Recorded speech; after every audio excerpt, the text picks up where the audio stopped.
Thoughts to build on by KOPMEYER, 52. Chapter 52. The ostrich target. It has been said that an ostrich which sticks its head in the sand makes an irresistible target for a paddle.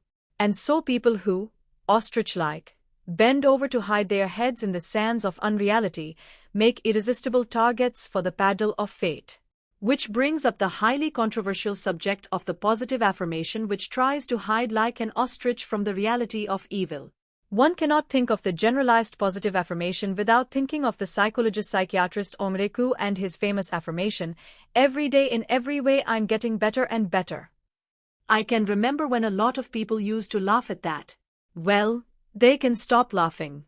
Coué cured a lot of people by having them repeat that simple affirmation over and over again, in every spare minute, day after day. That was all. Repeat it and believe it.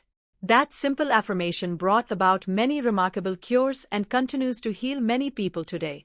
Since more than half of today's illnesses are psychosomatic, which, as you know, means bodily disorders caused by mental or emotional disturbances, it is clear that Coué employed one of several methods to treat the root cause of more than half of all illnesses, while also fostering a positive mental and emotional attitude toward physically caused diseases. Using the conscious mind to implant beneficial suggestions into the subconscious mind is an accepted form of therapy. This topic will be covered in other chapters of this book, but it is not the focus of this chapter.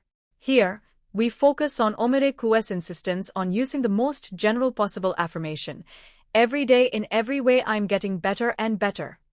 Notice how general and broad the terms of that affirmation are.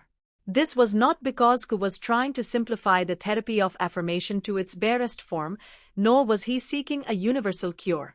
He insisted on using broad, general, indefinite terms because he was reluctant to be specific and name particular ailments or diseases in the affirmations he had his patients implant in their subconscious minds.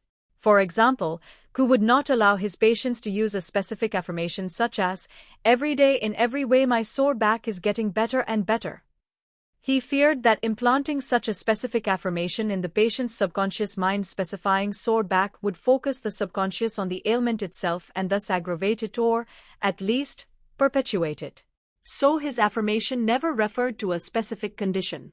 Now, there is a lot of logic and sound psychology in Coué's reasoning. It is generally accepted that the subconscious mind is like an electronic computer. You feed information, visual images, emotional feelings, into it and consciously give it directions. Then, in cybernetic fashion, it steers the course of your life to bring into reality the mental images and directions of your conscious mind. It cannot judge whether they are good or bad, right or wrong. Its function is solely to materialize them as it interprets them.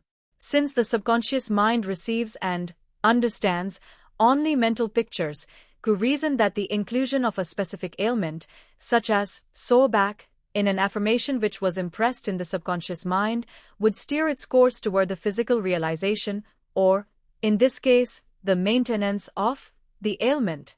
Therefore, in his affirmation, "Every day in every way I'm getting better and better," he avoided all mention of any specific ailments on the theory that if his patients got better and better, their specific ailments also would get better and better.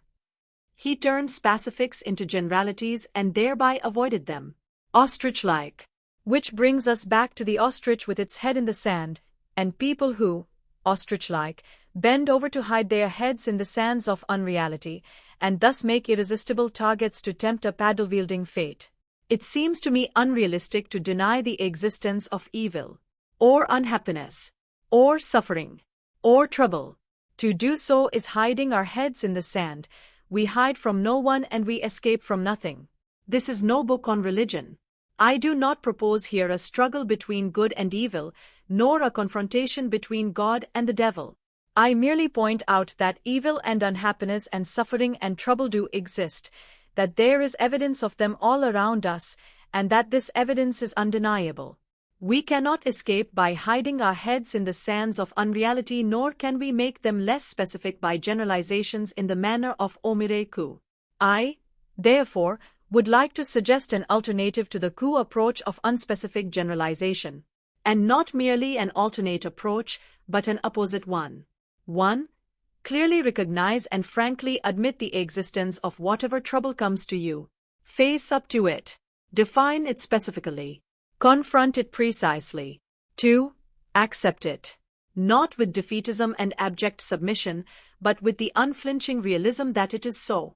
There is no greater relief than the acceptance of reality. There is no greater torment than the futility of escapism. 3. Having realistically accepted trouble, which you have defined specifically, so that you can attack it precisely. Act. You have a definite trouble. You do not have to approach it in a general manner. You can strike at its center, where the solution is. There you have the alternative to the ostrich escape from the reality of evil, unhappiness, suffering and the inevitable troubles that flesh is heir to. You will not be immobilized, bent over, with your head, ostrich-like, stuck in the sand of escapism to present an irresistible target to the paddle of fate. You will be on the move, and a moving target is harder to hit, even for fate. Therefore, this is a call for action. The therapeutic and cybernetic values of specific, positive affirmation are multiplied many times when charged with the high voltage of direct action. To consciously seek the attitudinal guidance of your subconscious provides you with a rocket, fully powered, and aimed directly at your goal. But you must have lift-off.